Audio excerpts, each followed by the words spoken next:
time I was triggered by something, I would drink. I'd go out with my friends and I would wash it under the carpet. Then I'd spend a week depressed, do it all again. A week depressed, do it all again. Get another reality TV show, do it all again. And it was just hatred, no self-worth, completely disconnected from who I was and what I wanted from life. Shame and guilt around the foundations of her career.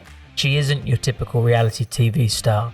She's doing some amazing work in the world and she's an all-round good person. Jessica Impiazzi.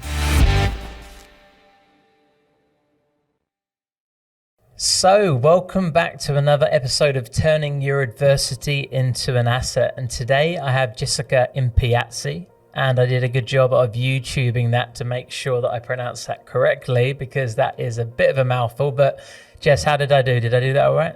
It's spot on. Like I've said to many people, that I've had very different variations of that. So that was a good one. It's spelled Impiazzi. So yeah, that could definitely be said in a few different ways, but I'm glad I got that right.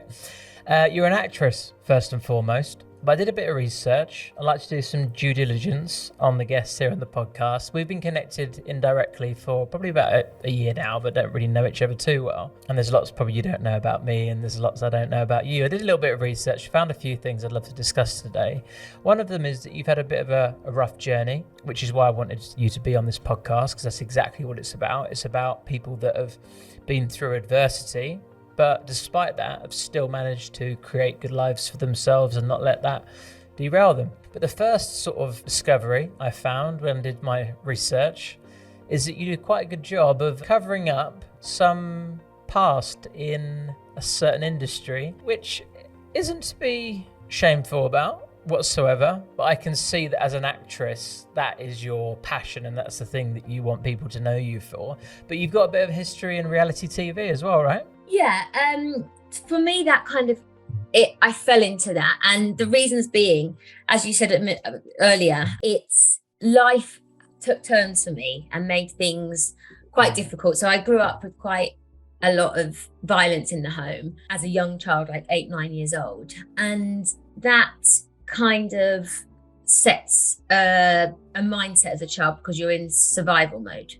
That's kind of what you're learning early is kind of what carries on into your future, unless you can figure out pretty quickly that doesn't always serve you. So what worked for me then doesn't work for me now, but it took me till about 28 to kind of work that out. But life derails you sometimes. That's just how it is. Life is never linear, and no matter how much you try and control the outcome of something, something's going to be thrown at us. No matter who you are, there's always going to be something that gets in the way of something, and the only thing you can control is yourself. I wasn't aware of that at the time, and I was at theatre school. I'd left theatre school because during that time when I'd got my full scholarship, my nephew passed away of meningitis and septicemia, so I was about 16, 17, and then 6 months later my mum went blind, so I had to leave theatre school and this big scholarship that I'd worked so hard for, and I just ended up modeling to try and help mum with the bills, and then I ended up falling into reality TV because my mindset back then, in my very early 20s, late teens, was okay, at least I'm behind the camera. But what you don't realize is that it's nothing like acting. I've trained my whole life on a full scholarship. I mean, I was training at like 3, I think I did my first advert, so I was training Really? And wow. Then I go into reality, and it's absolutely not the same. It doesn't matter if you're behind a camera, it is absolutely not the same. And I've said this to many people, like, it wasn't for me, but so many people do make a lovely career for themselves in that industry, but it just wasn't for me.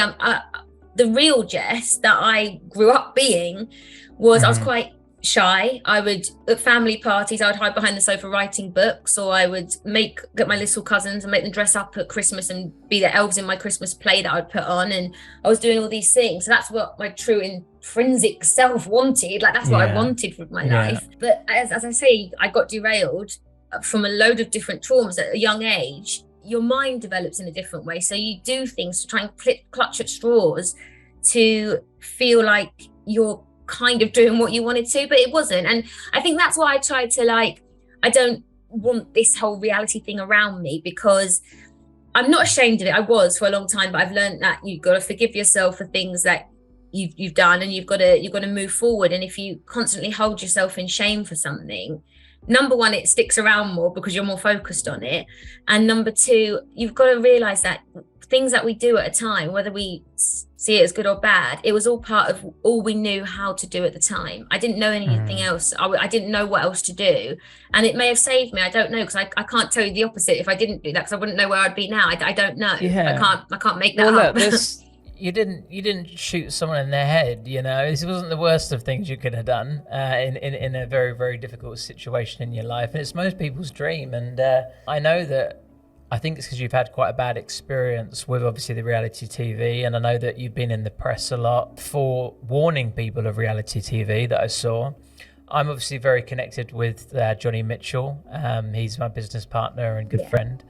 And he was on Love Island, and they obviously painted him to be the villain, but it couldn't be further from the truth. He's one of the nicest guys I've ever met. He's lovely, yeah. But they're very good at editing, and they're very good at creating a story. So it's not reality TV at all, is it? This is what I always say.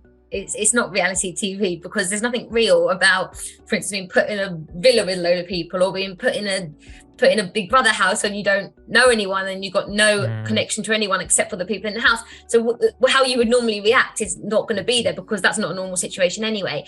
But Big Brother for me was a better one, because it wasn't so constructed. It was put in and you got to see more of the real people. But was that Celebrity Big Brother, was it? Yeah, or was it? Yeah, I was with Johnny in the Celebrity Big Brother house. Cool. And I feel like at that point, I'd already had the press decide who I was from MTV. And that's fine, because, you've got people around you telling you what you can say. You've got people around you, the press get an idea and they run with that, and that's who you are, and you're never going to change it. So Big Brother was like, you can't not see who I am, because you're literally on your own in that house with your housemates. There's not really any. I think Johnny said that one to me as well. He said that one was a little bit more authentic. He said Love Island was absolutely ruthless. They were saying do this, do that, whereas Big Brother was a little bit more authentic. Interestingly, I just wanted to share a little story with you. I don't know why. I do know where it comes from. But I don't want to make this about me, so I'll try and tell it in a very short way. It's difficult though, because I need a backstory. So I never felt loved by my dad. So I had this need for love, right? And I couldn't find the love, so I thought that I needed significance. This is what I now know in hindsight. Didn't know it at the time, but I've gone back and I've deconstructed everything and sort of worked out why I did what I did and what was my drivers. So I had this need for significance. And at the age of probably 6 or 7, I was actually an actor and singer and dancer, and you used to do like plays and be in musicals and all sorts of stuff like that. I didn't have a passion for acting. I just wanted attention, and I wanted the recognition, and I wanted to have that like love from my dad, kind of in this weird way displayed by love from others or attention from others. That's how so I had this desire to be famous, but then I got sexually abused, and I don't want to make this about me, and then that derailed me. But then reality TV has actually always been a dream of mine. I'll be honest with you, like you've been through it and you've been on the circuit. I think you've been on have you been on Love Island and also Sex on the Beach? I didn't do Love Island, no, it's just MTV and what Sex? Not Sex on the Beach. What's it called again? I hope not. No, what's it called? X on the Beach. Yeah. The reason why I said Sex on the Beach, because I saw some article about you that warned about don't have sex on camera or something. Did you do that? I mean, whatever. I was saying that because I think, 19, 20 years old, that doesn't go away. And I think producers need to be a bit more wary of that. You're kind of effing up a lot of young people's lives by encouraging stuff. And I don't think that's right. And a lot of young people have done that and come out to regret it. And I think, when we look at the deeper side of this, it's not just an entertainment show. You're being fed to the wolves in reality TV with the press and with social media. It's not like we're in an age of not social media. That's where the danger lies now, and it's trolling and nothing's been done about it. And you're just opening yourself up to danger. And I think there needs to be more done to protect these people.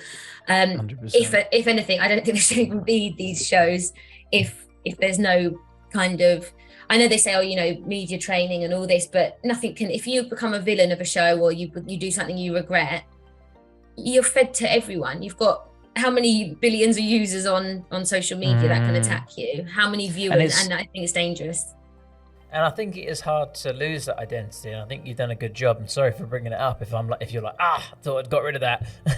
But it'll always be a part of your journey. And I think an important stepping stone in your journey. And it would have played a part in, for sure, exposure and undoubtedly played a part in who you are today, whether you had a bad experience or a good experience. But yeah, just going back to I've always had a dream of it, and I think that 99.9% of the population have a dream to go on those shows, because it's like what everyone aspires to be like when they're watching it, you know? They want to live through other people, don't they? And I had a dream to go on Big Brother. Did the virtual audition, got through. Went to the group audition, got through.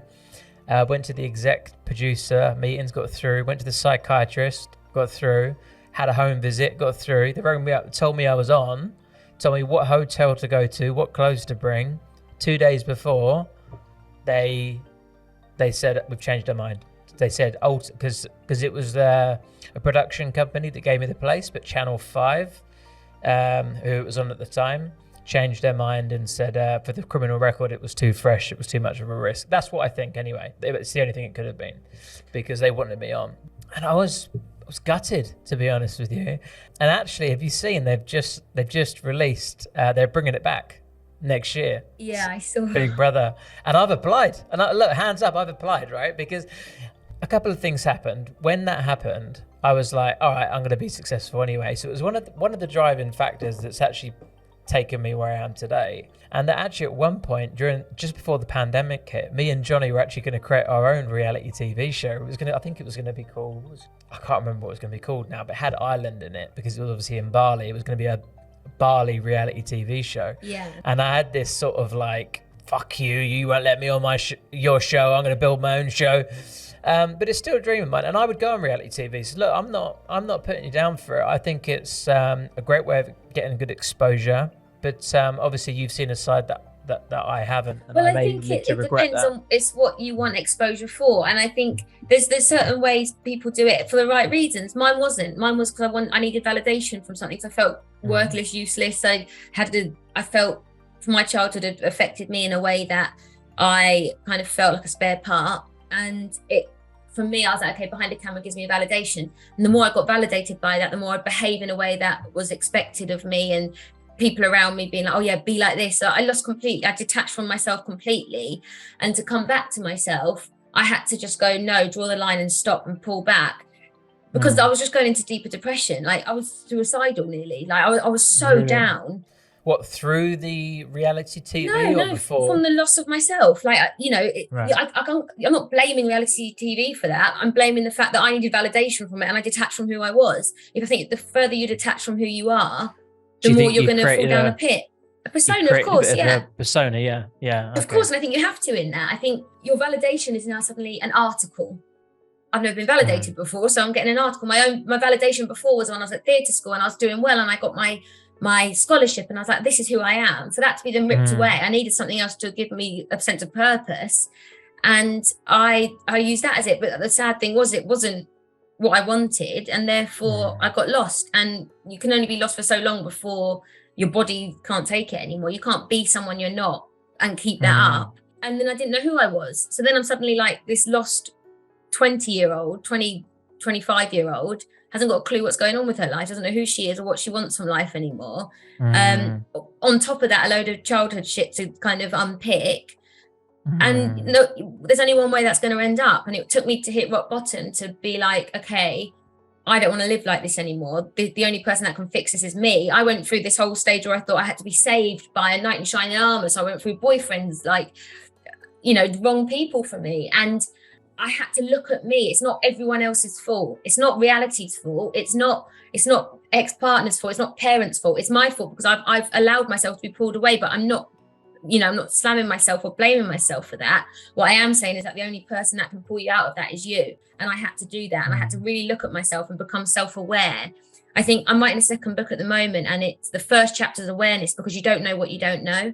So I didn't know at the time that the domestic violence, the death of my nephew when he was 13 months old, my mum going blind, my dad being an alcoholic, and he recently passed away of lung cancer. Like all this stuff affects you. And if you don't deal with it, in a healthy manner, I literally covered everything up with alcohol. So no wonder the press at that point were taking me as our silly reality TV idiot, like running around, because every time I was triggered by something, I would drink. I would go out with my friends and I would wash it under the carpet. And I spent a week depressed, do it all again. A week depressed, do it all again. Get another reality TV show, do it all again. And it was this vicious cycle of self-hatred, no self-worth, and completely disconnected from who I was and what I wanted from life. So I had to find out what it was again. I had to come back to myself. And one thing I've always said to people that are on this kind of trip trying to figure themselves out again is look at what you loved when you was a kid. Because the funny thing is that I've written one book, I've got a second book very nearly finished. I do my acting. I've just had my biggest job come out ever on the BBC.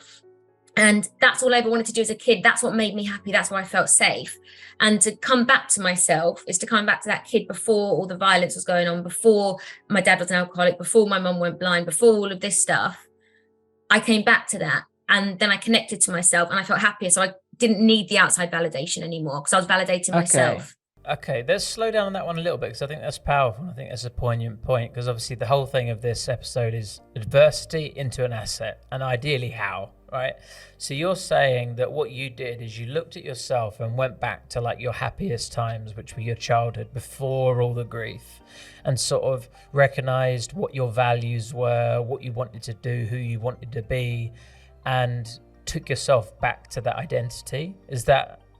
I would say I didn't look at it and take myself back to it. I automatically went to that. And then I realized, oh crap, that's what I was doing when I was younger. That made me feel happy when I was reading, writing and acting. It wasn't like I thought, oh, let's try this. I had to step back from who I was being and just be aware. Actually, something I really wanted to ask you, and before I forget, let me jump in. Who was the persona that you'd created? Right, okay. Wild party girl who didn't give a crap about anything and was just funny.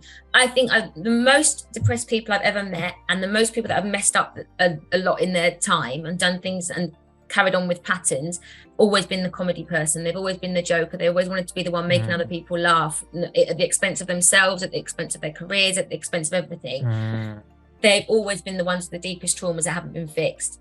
So it's this clown persona, because you're trying to cover up. You don't even know you're doing it. It's a coping mechanism. And the most people I've seen that have struggled mentally are always the clown. And that's who I was. Robin Williams springs to mind when you say that, you know, the guy that just spent his whole life trying to make people laugh and then end up killing himself. You know, it's crazy when you think about it. So I just want to say I think you're an all-round, very good human being. Like, from what I see of you, you've done a very good job of creating that new persona, and I'm very, very pleased to hear that it feels good on the inside, but also looks great from the outside. Like the things that you're doing, like the reality TV is almost like a distant memory. It's not present in what you're doing now. I can see that you've written a book and now a second. You also do a lot of charity work. Do you want to talk about that? Yeah, so I actually joined up with Guide Dogs as their ambassador, Guide Dogs for the Blind, because obviously, as I said, my mum went blind. Of course. And it became so, it's this thing about purpose, goals and joy that I've kind of deciphered in my head. So when I started working with Guide Dogs, it was because obviously mum had lost her eyesight. When she got her guide dog, it just gave her this freedom. And I noticed the difference in her mental health, in her ability to do things for herself, her safety when she was out. She could do things that had been taken away from her. And I wanted to learn more about the charity. So I did. And then I started doing some charity events, just, you know, climbing mountains, doing that kind of stuff. And I realized that part of my purpose in life. And I'm going to quickly sidetrack here because I find this really important for me to have learned. So my goal is to be an actor, right? My goal is that I want to be on TV shows, series, and I want to play different characters, do what I've trained to do. You know you've already done that though, right? Oh, I'm doing it, yeah. I'm still doing it. Done it and still. You are allowing yourself to realise that's Yeah. Okay, I'm doing well. I'm still on path. But then I realised most actors are only working maybe 1% of the time. If my sole purpose and goals are put together, so if I say to you my purpose in life is to be an actress, but I'm only working 1% of the time, that means 99% of my time I'm probably a bit depressed because I'm not living my purpose. But purpose and goals need to be separated, because your purpose needs to be what brings you joy. Now, if you're not working 99% of the time for something that's your goal, how are you getting joy for that 99%? So when I was working with the guide dogs, I was like, wow, this is bringing me joy. So that's got to be part of my purpose. So anything that brings me joy can be a purpose, but my goal has to be separated from that. My goal is something I can work towards, but I need to find joy in all these other things, because if I'm not, for instance, I finished filming last March and I haven't filmed again I won't be filming until February next year now. So it's a long time of not really having any acting work. And if I put all my purpose into that one goal, I've had a real crap year, So I marry now purpose and joy together. So anything that brings me joy, that could be looking after my niece and nephew and making them believe in themselves, bringing them around and being like, what should we do that makes you happy and makes you giggle, makes you feel a zest for life? That's going to bring me joy. There's my purpose. My mum getting out with her guide dog and we go for a walk or a run. She likes to run and I'm her guide runner. She's getting so much joy from that, and mental wellness. I'm going to get joy from that. There's a purpose for me. So I'm finding these things to give me purpose, and guide dogs is one of those. And that's why I work so hard at them, because they are a purpose that brings me joy, because I see what difference they do to other people's lives. And I think when we see something that's bigger than ourselves, we get out of this selfish mode of, oh, my goal is this because I've wanted to do this, and it's all I. Put that as your goal. You can be as selfish as you want with your goal. When it comes to purpose, it needs to be bigger than ourselves to feel that joy. And I listened to loads of podcasts and read loads of books about this, and it didn't make any sense to me, because I was like, I'm not going to be happy until I'm acting. Then I'm like, well, I'm never going to be bloody happy then. So let's try it the way they're saying. And I did, and it works. So I'm always going to be an advocate for that. I think we can't just marry everything to our goal, and it becomes so I and self. When there's such a bigger picture out there, we are so minuscule in the grand scheme of life that we need to be able to give and put something into the earth, and that is to give someone happiness, but by default that will make you feel better and happiness and bring happiness to yourself.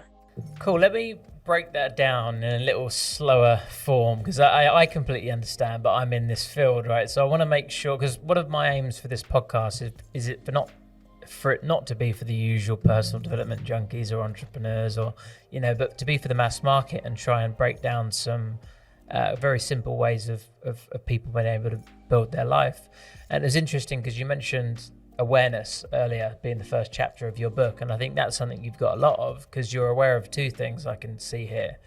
One is your triggers, and your triggers is obviously like space and time and having that void with doing nothing, and then that leaves you feeling like, I'm not working towards my goal, I'm not making progress. And so you're aware of your triggers, and you're also aware of the things that bring you joy. Now, that might seem obvious to you, that might seem obvious to me, but I bet you 95% of the population have never sat down and wrote a list of things that bring them happiness and joy and fulfillment.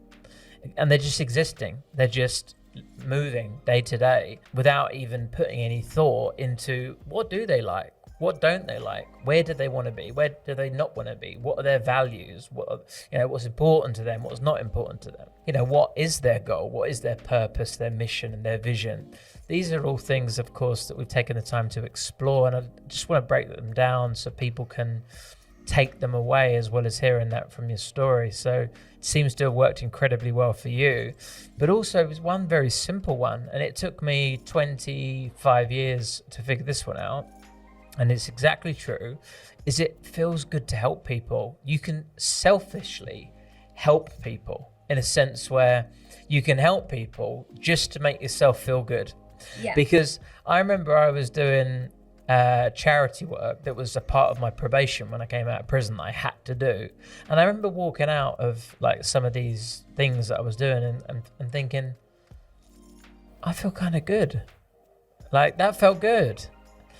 And it took me 25 years to realize that helping people and knowing that you're making some kind of contribution or putting a smile on someone's face actually makes you feel good as well. So I just want to, when people like yourself are sharing your story and it's so true and so clear for you, sometimes I like to just break that down so people can take those takeaways away with them and apply them in their life and see what makes them happy, what are their triggers, and understand that helping people isn't just about, oh, you've got to help people because you've got to make the world a better place and it's something that you should do. It's not all about that. Yes, there is an element of it's nice to contribute to the world, but it's actually also a selfish thing in a good way, in a sense where you get something out of it and it makes you feel good. And like you say, you know, your goal is not going to take up 100% of your time, and there is going to be many other things you can fill your life with. So the more things you can fill your life with that make you feel happy, the better your life's going to be. So I think you've cracked it in a very, very simple way, and I think a lot of people can, well, everyone can apply that, right? There's no excuse to do those things. I think you don't really know unless you try. Like when I was just trying to be this actress and that was my only thing I thought about all the time, I made so many mistakes because I was like grasping at it and trying and struggling. And when I stepped back and I brought some happiness into my life by helping others and finding a bit of purpose in all of that, I became happier. My auditions went better and I got bigger jobs because you're not in a sense of stress and desperation anymore. And I think when it's so, you know, the way we are inside is we don't, even if we don't mean it to, and we think we're putting on a mask, it's still being expressed on the outside. Like if you're desperate for something and, you know, people pick up on that energy. It's like if a boss walks into an office and he's in a foul mood, the whole office is going to feel it. But if he comes in and he's an upbeat, you know, go-getter, all his employees are going to work better because you feel that, you know. So I think it's about actually being who you're proud of inside to show who you're proud of on the outside. And it took me a while to realize that because I was ashamed of who I was for so long.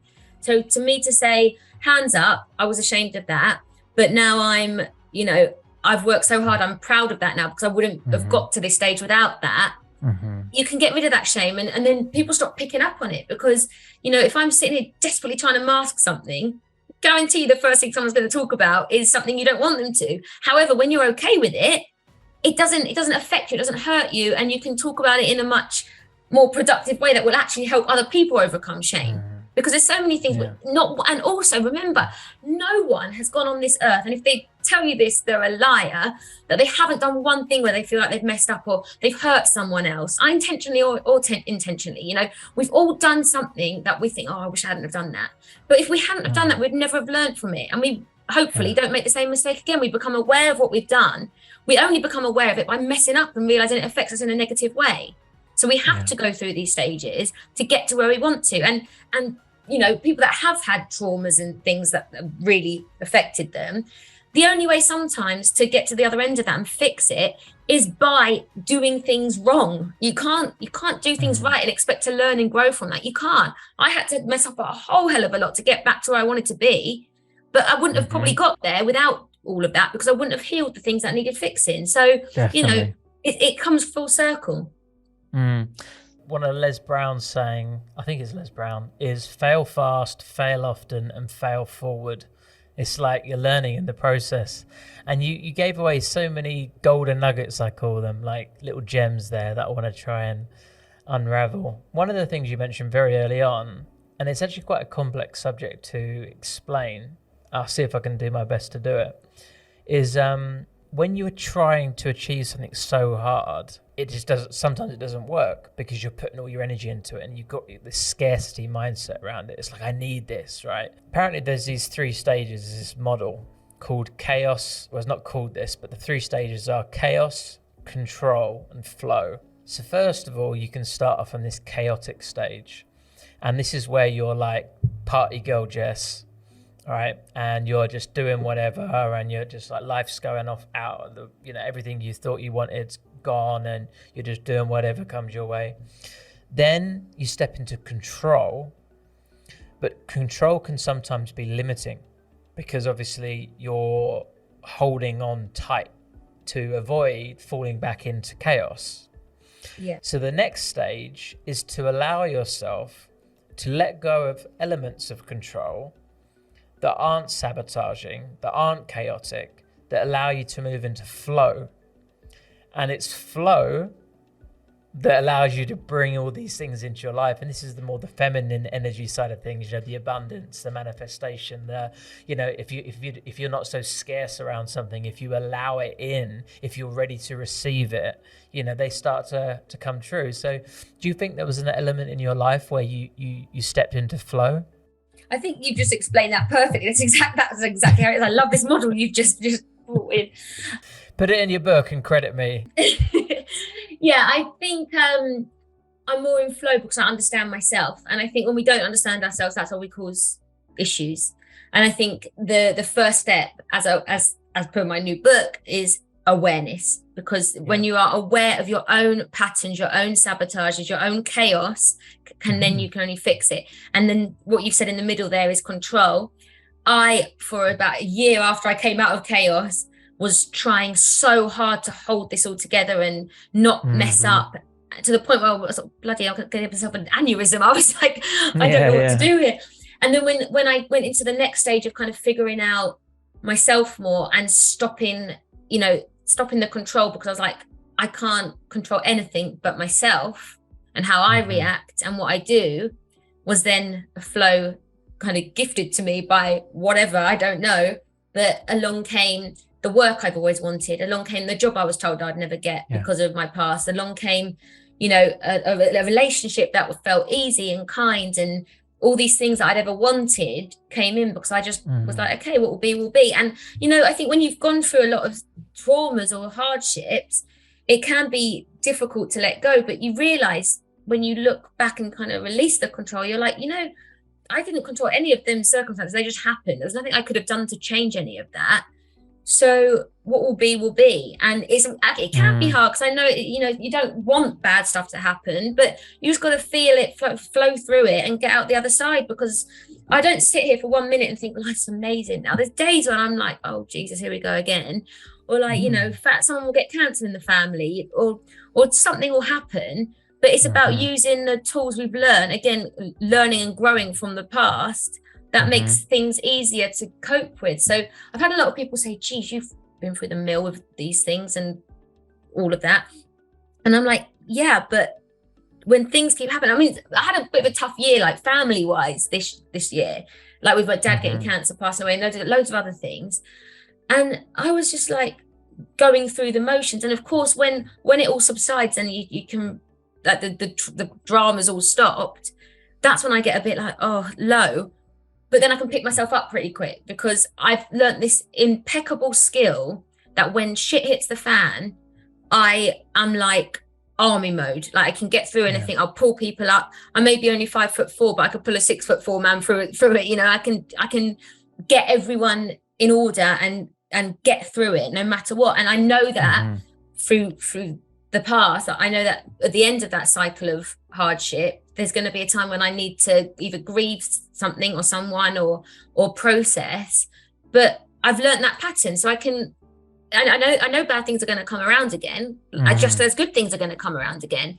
So I know how to not get overly excited about the good things and just crack on, be professional, or enjoy the moment. But I also know that when the hardships come, I know that there's the time where I just have to process, feel, and then carry on. And I've learned that skill through all the pains before. So nothing's going to throw me off course. I'll always be okay, because, if I'm not, I'll be dead, and I'll be fine then anyway, because I won't be here. So, there's always well, a way around it. Well, I don't mean that, live not around the corner. Of course. But yeah, it's great that you've got the awareness that it's actually something that I was on a podcast recently with Richard McCann. I don't know if you've heard of him before, but his mum was the first woman that was killed by the Yorkshire Ripper. Wow. So from 6 years old, he was told that his mum, who was a sex worker, she had a very chaotic upbringing, and then she died, and he was almost orphaned and went through hell and back. And I can't remember exactly what he called it now. It's something silly like the uppy and downy graph or something like that, right? Where it explains that there's just these ups and downs in life, and you've just got to be prepared for them. And the more that you go through them, the more resilient you become and the stronger you become, and the more you almost prepare for them. He said to me when he found out and this is almost insane. This is like next level mindset. Right, I don't know what member, so I won't say, but he told me when he found out a member of his family had died, he was somewhat relieved because he knew at some point that was coming. So he was almost like anticipating it to the point where he was prepared for it. And when it happened, he was like, okay, that's at least one thing now that I no longer know that I have to go through. Maybe it was a parent of his, maybe it was his dad, maybe he was quite old, for example. But I think, the resilience and the kind of tools that we can pick up from going through these tough times are invaluable. I mean, to be able to get to the stage where you can say, I mean, it's a very extreme, but to say, I'm glad I got that phone call because I could get that one out the way and done with because I knew it was around the corner, is a complete pendulum swing from someone that would go and, pick up a bottle of vodka and just, let their life go down the drain. So it is very much turning your adversity into an asset. I always say it's a metaphor I use about going through the ups and downs is that you learn to get a life jacket. So when you're on your surfboard and the waves are really rough, when you fall off, you're going to be floating still because they are going to come. You can't sit on your surfboard all day long and not get a wave or a bad bit of weather, So as long as you've learned to do things to put your jacket on, so that when you fall off, you're still floating. And that's kind of my metaphor on it. That's what you need to do. But also self-belief, believe in yourself because you've come through this far, and you've got better days to come. You've got worse days to come, but just flow with them. The more you flow with them, the easier it gets. There's something you mentioned earlier that I wanted to touch on because I think I can deliver a bit of value. I've done a load of podcasts recently, a load of interviews. One today was with Dr. John Demartini. Check him out. He's one of the number one behavioral experts in the world. He's absolutely genius in the things that he says. But you mentioned something earlier about shame, and I just want to deliver a bit of value to everybody listening, actually. That shame is a perception that we have of ourselves. Right? And of course that can be induced by other people, but it's still them allowing that perception of themselves. So at any point, at any time, we can choose to change how we see ourselves and how we see the world and how we see the world around us and what's happened to us. And you can choose, for example, to accept that reality TV was a great pivot and a great stepping stone in your life and see it as a good thing and be happy about it. Or you can choose to be ashamed of it and not talk about it and have it in the back of your mind and make you feel shit for the rest of your life. Dr. John Demartini is a nearly 70-year-old man. He's read over 3,000 books. He's a multi-millionaire and he's written over 50 books and he's an incredible guy. But he just says, if you're telling yourself that story and you're blaming yourself or you're shaming yourself and you're playing the victim, is like, stop fucking telling yourself the story. Because who is that serving? Who is that helping? To keep repeating that same old, I'm shit, I'm bad, I'm not good enough, I shouldn't have done that, that was wrong decision. Who is that serving? The only person that can change that story is you. And actually it can be changed in as little as one conversation. And this is something that happens in coaching conversations and therapy conversations and even, maybe epiphany moments you might have on yourself. And you can learn to become self-aware. I mean, through reading books that you are going to be providing people, they'll be able to become self-aware. But I think part of the problem is people don't realize the power they have. People don't realize they can change their thoughts. People don't realize that it's a perception that they have of themselves and a story they're running in their head and a program that was built at one point to serve them that no longer serves them, and they don't know they can change it. There's so much fascinating, tools, techniques, models, frameworks that we can use that are actually fairly simple that people have no awareness of. So I think that's a great first chapter in your book, for sure. Yeah. And another thing that I read today, actually, I put it on my Instagram story, so I'll read it because I can't remember the exact quote for quote. It was by that Alex Hormozi. Friendly reminder that in 3 generations, everyone who knew us will be dead, including the people whose opinions stopped you from doing what you wanted all along. And this is so true as well. And I make this point all the time. Like, I didn't want to take the credit for that one, because obviously it's been said many times, but I talk about that a lot. And I say in 110 years, everyone you've ever met will all be dead, and none of this will matter, right? All that matters is how you live your life and how happy you are and what you spend your time doing. Yeah. And I think it's so easy to forget that, isn't it? It's so easy to forget that we're actually not immortal. You know, we're not going to live forever. For me, I always say this, that we get so caught up in our lives that we don't realize that one day it's just not going to matter anymore. And it sounds really depressing, but actually it should be the biggest thing to make you live a life authentically yourself and doing what you love. Because I know when I was in my worst part of my life, I cared what everyone thought. And when I stopped doing that and I lived for me and what brings me joy, no longer did I care. And it filtered out a lot of people that I realized were not actually good people around me, that was causing, feeding this terrible thing I had inside me. So when I didn't care anymore, and I'm the happiest I've ever been because of that. We aren't immortal. That's the thing. We're never going to live forever. And what we do in that time, do things to make you happy. You don't need to be, a lot of people, materialistic things. I used to think, I want this big house, I want a nice car.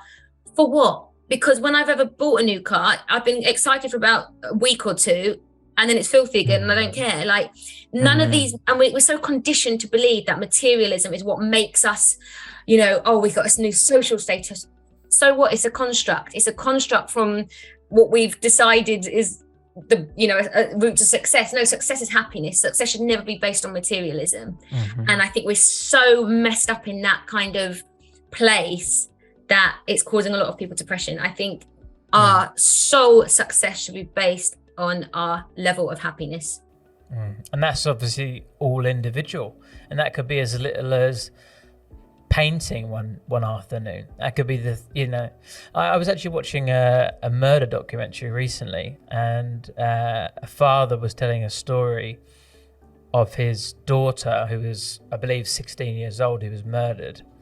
And he was just telling a story of the summer just before she was murdered, and how it was the most amazing summer of his life. And I think he said he called it the joy summer, or the love summer, or he named it something, because it was just the most amazing summer of his life, just because he spent a lot of time with his daughter. They literally sat around watching films. They went out and went for a walk, and that was the most happiest time in his life. And of course, you only get to realize that once something might have been taken away from you. But it's these small things that actually bring us joy. Like, I fall into the trap of the materialism, and actually people think I'm materialistic, but I'm not actually. Actually, I just want to, for everyone listening, not materialistic. I've got 2 Rolexes, but other than that, and a Louis Vuitton couple of bags, but other than that, I've got 2 suitcases, and that's all I own. It's not true. I have fallen into the trap of thinking that success defines my happiness. I'll tell you when you realise it, when you become successful. Exactly. How many real successful people have you heard that have got right to the top and been like, I'm not happy? My partner, for instance, he got his dream of playing for Liverpool when he was younger. He doesn't play anymore, but when he was younger, he said it was his dream. And he remember saying to his agent at the time, I'm not happy. I don't know, I'm the pinnacle of my career and I'm not happy. Because success, when you realise you get there, and how many BAFTA winners have you heard say, that was all I went for, got the BAFTA, and I felt this void. Johnny Wilkinson talks about it, kicking that goal, and he's like, that was the goal, now what? Because if you base it all on that and you reach it, you're effed. Because what was your purpose then? That's why I find it so imperative to distinguish your goal and your purpose and have them as 2 separate entities. And enjoy the journey. That's actually... Enjoy the journey was one of the most powerful 3 words I've ever heard in my life. I was sitting in a psychology session in prison with a psychologist, and I was saying, I've recently been doing this maths and English tests, and I think I might be able to go to university, but I can't possibly imagine spending 4 years for a piece of paper. And all he said was, enjoy the journey. And it clicked immediately. Oh, of course, yeah. It's not just about the piece of paper. It's about I get to move to a new place. I get to meet new people. I get to learn. I get to develop. I get to grow. I get to put myself in different situations. And I just got it in a second.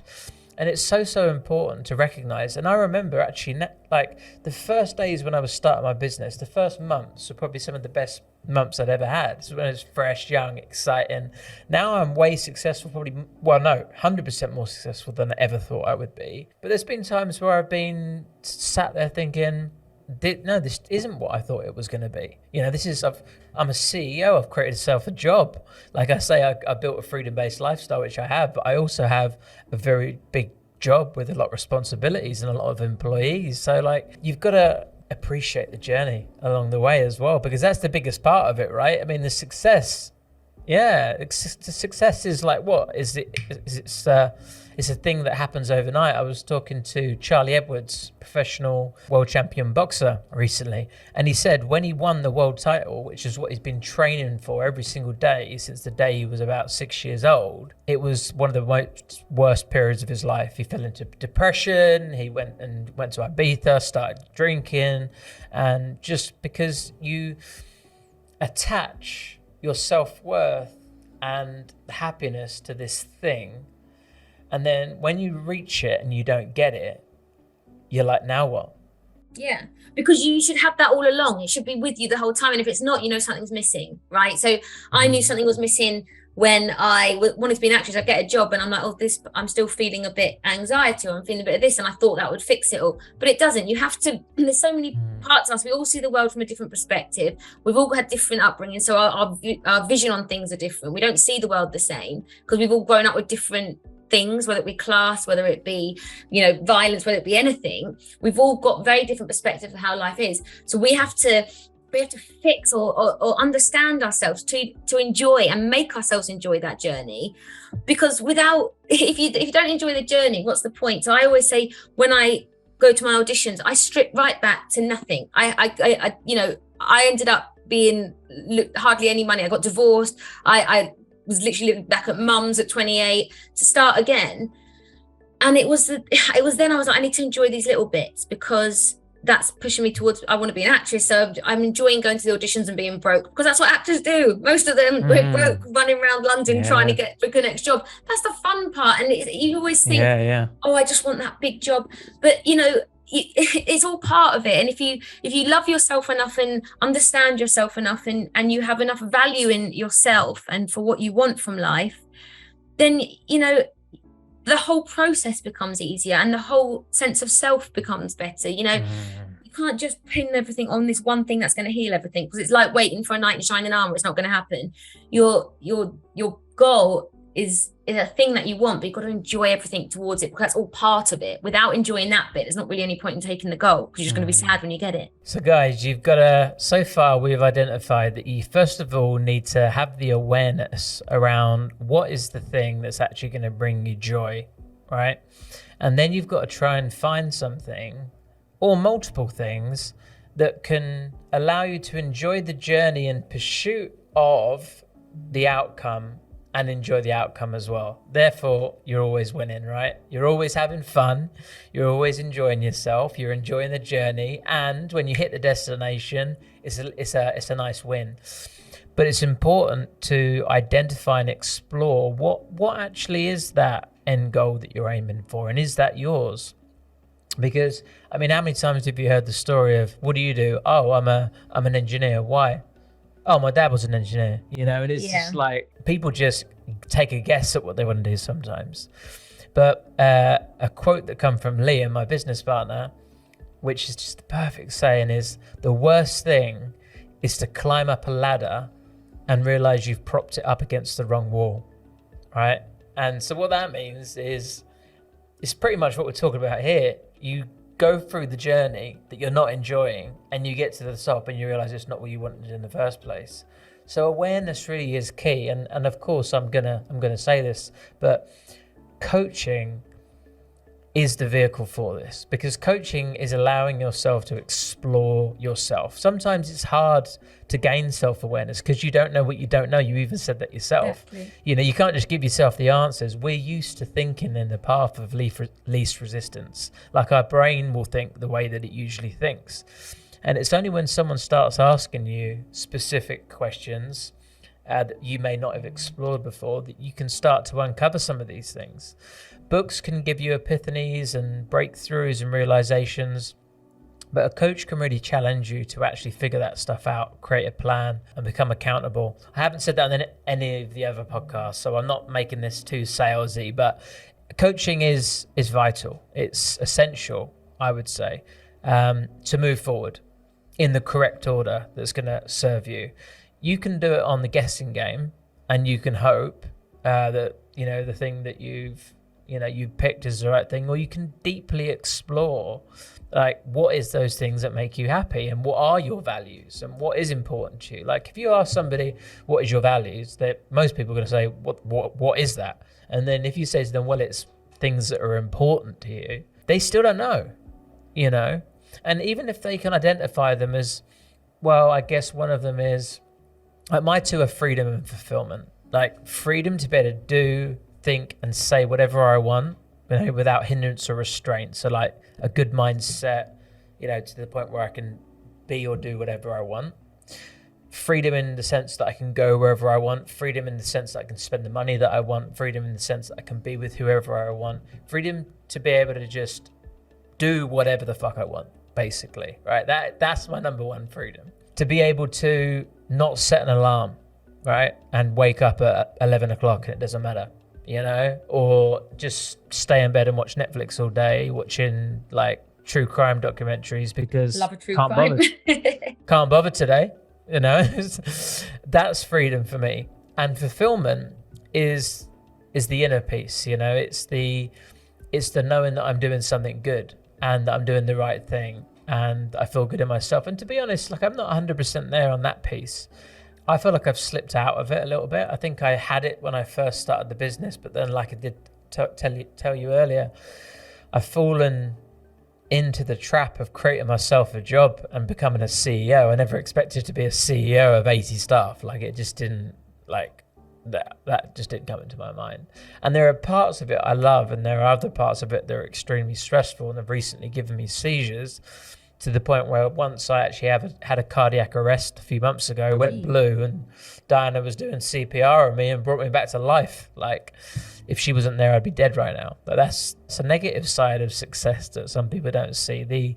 Sometimes the 16-hour work days, or the pressure of paying the staff wages at the end of the month. There's people see the front of an Instagram account and they think they know everything about you, don't they? Right? And they just don't know what goes on behind the walls. And that's what this podcast is about. So let's dive into a few more things that you're doing, because I think it's incredible. I didn't know you had a podcast, and it's amazing as well. And that's called Let's Clear the Air. Yes. And I did a little bit of research about that. And that's to help people with their mental health and just like get this all out in the open, and doing exactly what you're doing now, I guess, but on your own channel, right?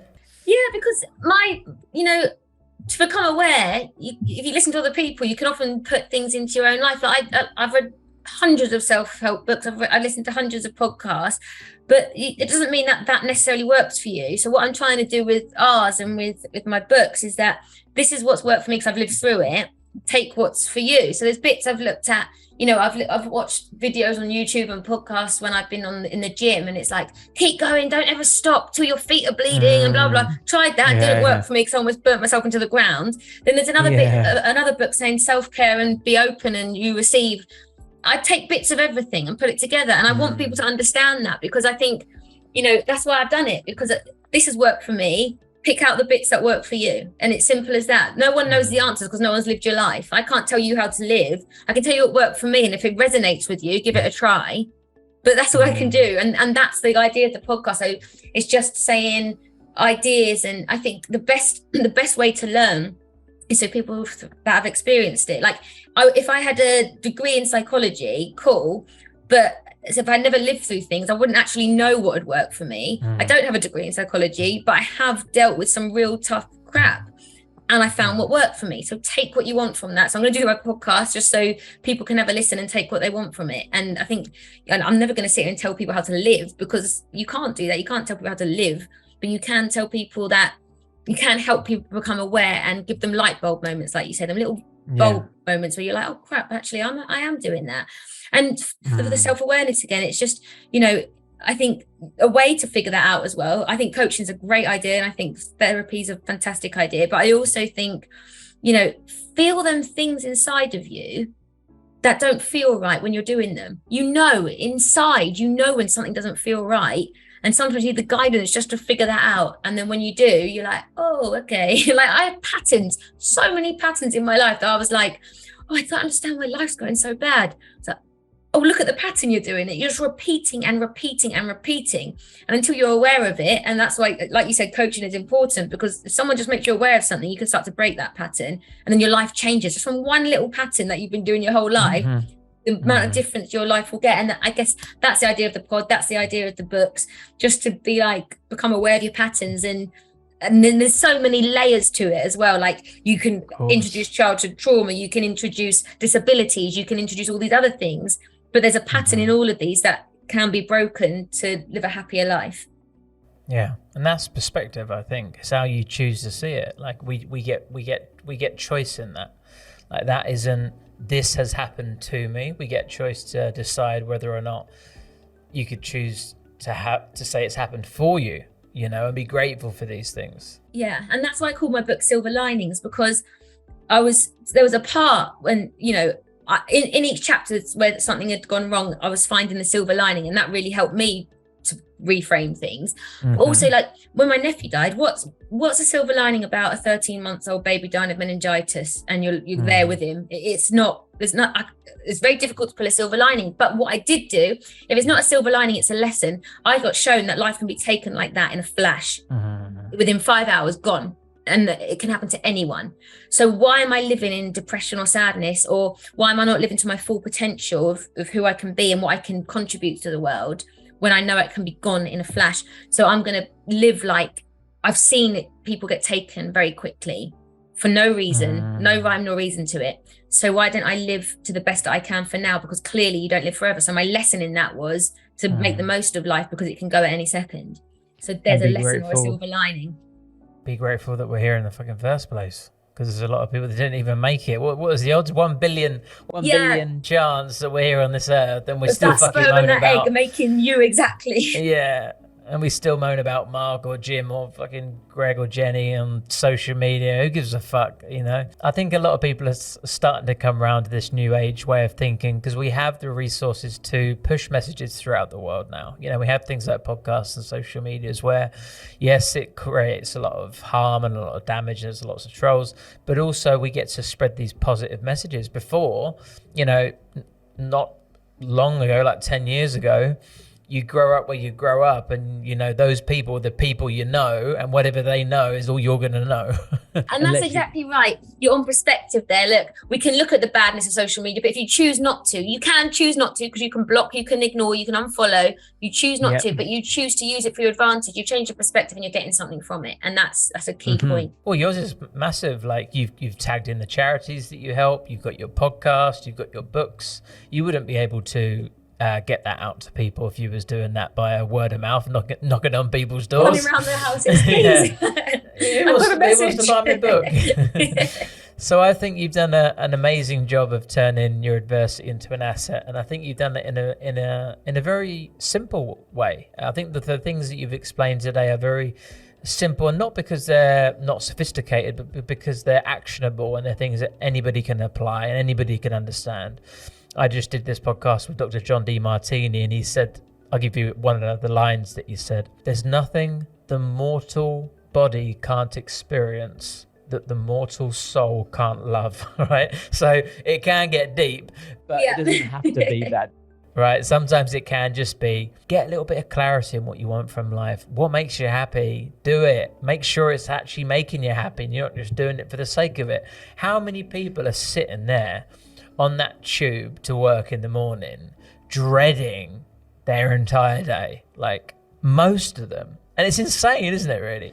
But because everybody else around them's doing it, it's like, well, that's what we do. Yeah, and it's the myth of normal. Gabor Mate, he wrote the the myth of normal. And because everything's become so normal, we just accept it when it's actually not normal at all. That's why he called it the myth of normal, because it's become normal because everyone's just been doing it. But it was so far detached from what humans are actually here for that it's become our new norm. Well, it's incredible. People think there's some people that think I'm a scam artist. There's some people that think that I'm a complete charlatan, snake oil, blagger, and digital nomad lifestyle doesn't exist. Online business is a scam, and everything I'm saying is a lie, because their belief system is so warped that they're like, you have to get a career, you have to get a degree, you have to get a career, you have to get a mortgage, you have to get a husband, you have to get a wife, you have to get kids, then you have to get your pension, then you have to get your life insurance, and then you have to die. That's what we have to do.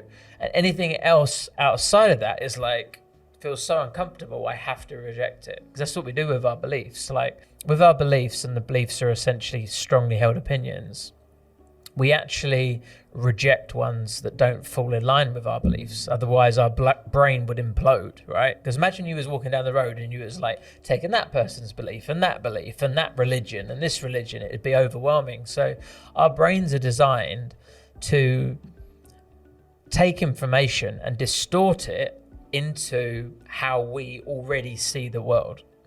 So when there's someone like me in Bali making millions of dollars on the beach doing whatever the fuck he likes, their brain cannot comprehend it to the point where it must be a scam. And it's crazy that we're still at that stage, which means we've got so much work to do, Jess. Like your podcast, my podcast, all the work we're doing, we got a lot of minds to get into. Because the fact that people are living miserable lives and accepting that can't really get more bizarre than that, can it? Like we just said, it's a 1 in a billion chance that you're here anyway. And you're here for a very, very limited time on this planet. To do anything that is in any way miserable should be cut off the list, right? It shouldn't be our 100% all-timer. It shouldn't be. Yeah. I mean, you just mentioned your story. I mean, you probably obviously don't know, I don't think. Obviously, you probably wouldn't have shared the story. But recently, me and my partner were having a baby. And 5 months in, we found out she was born pretty much without a brain. And we had to give birth to the baby. Got to see the baby, Mia, and have a funeral. And like yourself, how do you find the silver lining in that? But I did. I contacted the charity at the time. What happened was I was actually overwhelmed at how good the NHS is. I mean, I've slagged them off at times, but they looked after us. Diana was an American citizen, but she didn't pay a penny throughout the entire thing that happened because they just welcomed her and NHS pays for it, like crazy. But when we had essentially had a stillborn, they came in and they clothed her, they put her in a basket, give her a little rose. They even brought around a photographer. I know that sounds crazy. Charity called Sands, to shout out Sands. Yeah. And they deal with sort of baby bereavement, but there's like an offspring of that charity that is Remember My Baby, and it allows people to have memories of their babies because obviously it's a couple of hours to spend with them and then they're gone. But I had to think, how can I turn this into an asset? This one's fucking hard. Yeah. So I contacted Sands and I said, I want to give my coaching services to you. I want to volunteer and I want to provide some of our coaches to your organization. And they've accepted and we're forming a partnership. And because of that, hopefully I'll be able to support them in some way. We haven't established exactly how that looks. But then that then helps others. Exactly. So that's what we got to be looking for. And I could easily play the victim game on that one. And it's easy for us to all jump into victim mode. But we've got to be looking at that. How can we turn it into an asset? I mean, it's just the foundations of everything I'm about. Everything that I went through in my life, I'm grateful for.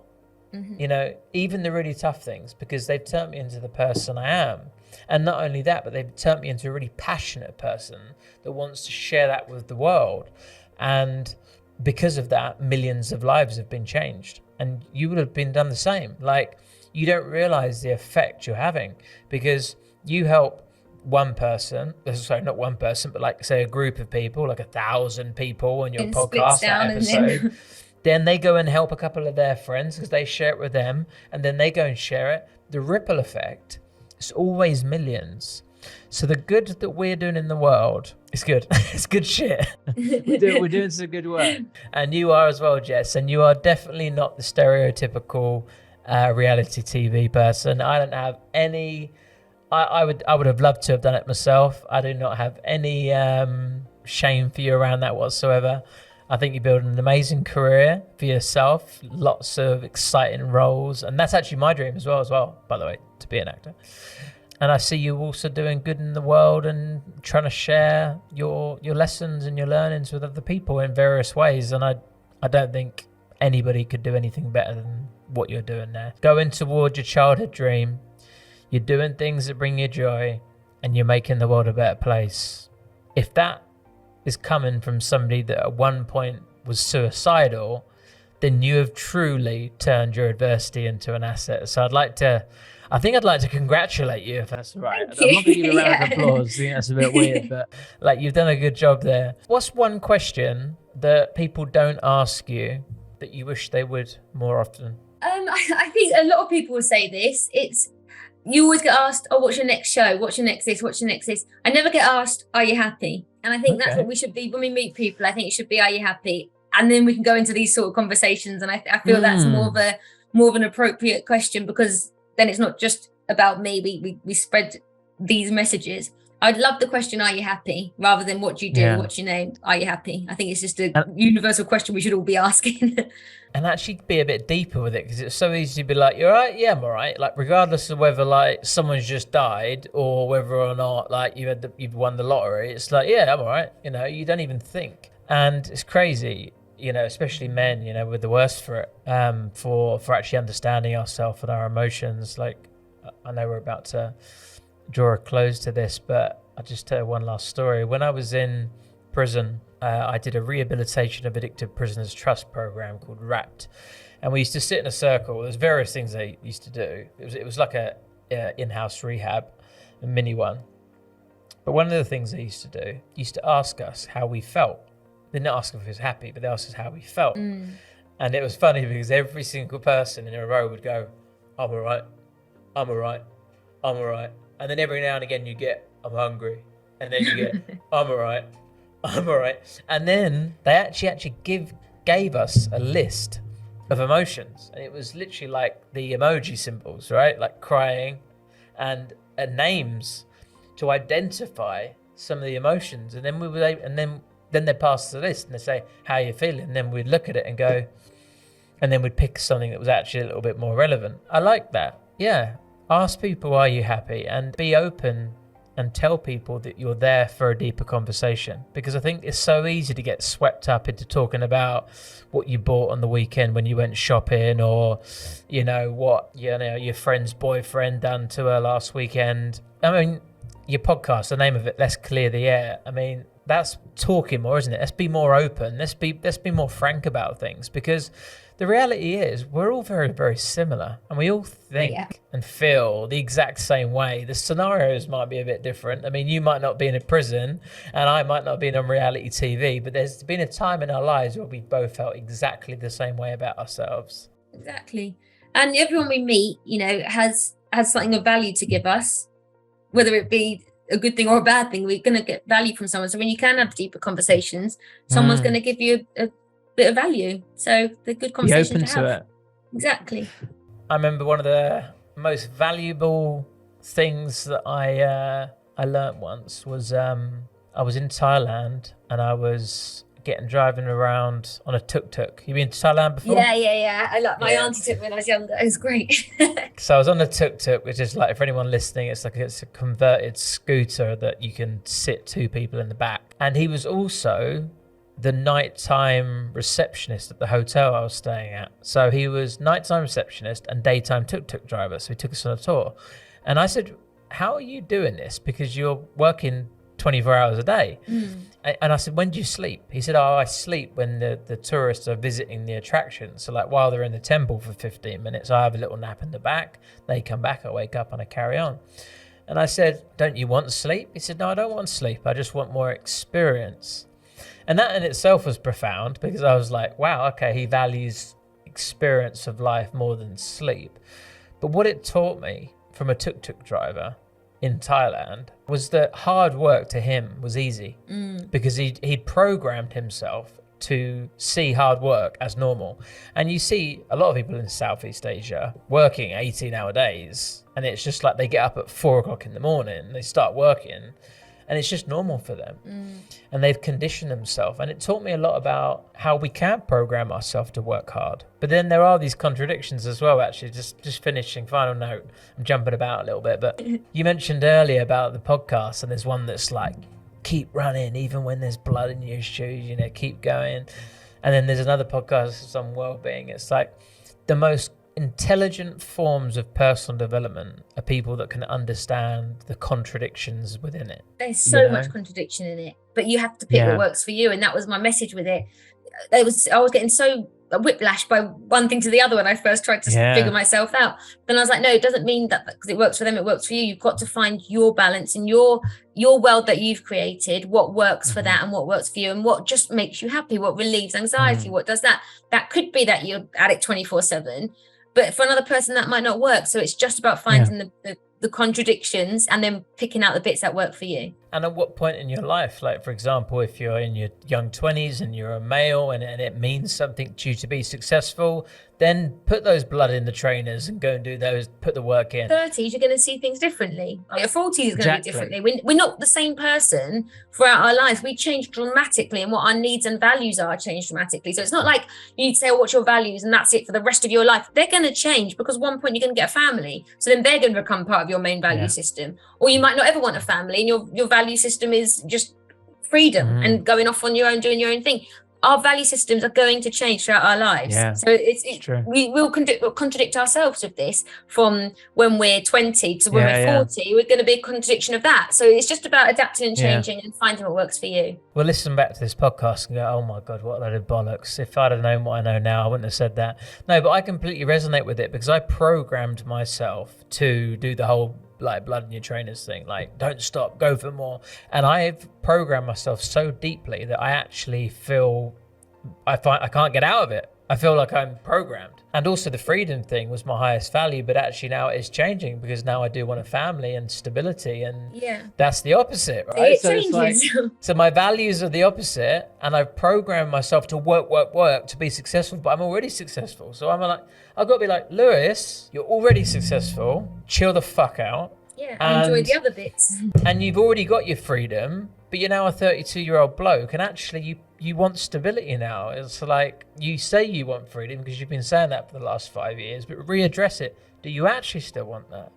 Well, actually, no, I'm a bit tired of fucking living out of a suitcase, and I'd quite like to have somewhere to stay and a family and somewhere to call home. And that's just natural to change. It'd be weird if it didn't change. Isn't it? Yeah, exactly. Yeah. Evolution, things change, you've got to reassess.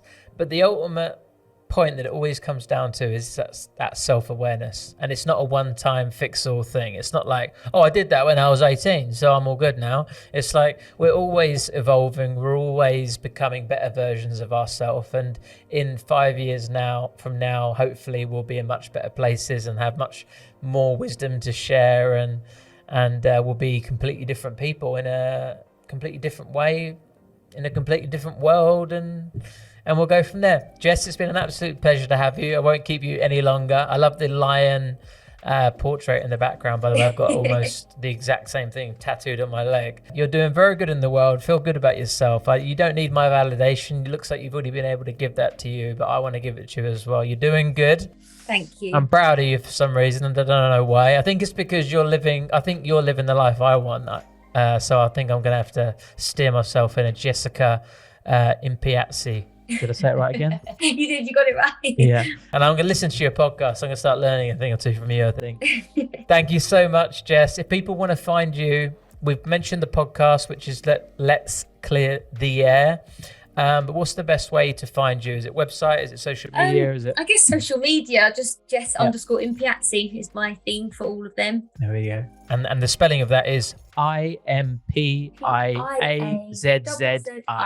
And if you want silver linings, there's my first book. So if you're watching this, you can see it. If you're on the podcast, then there's a very beautiful picture of Jess with a book Lots of makeup. Silver linings. You've been an absolute pleasure on the podcast, Jess. Thank you very much. I look forward to your invite on yours soon. Yes, I'm going to do season 2, so you have to come on. That'd be great. Okay. This has been Turning Your Adversity into an Asset with Raymond Taylor. Thanks very much for listening, everybody, and I'll see you again on the next one.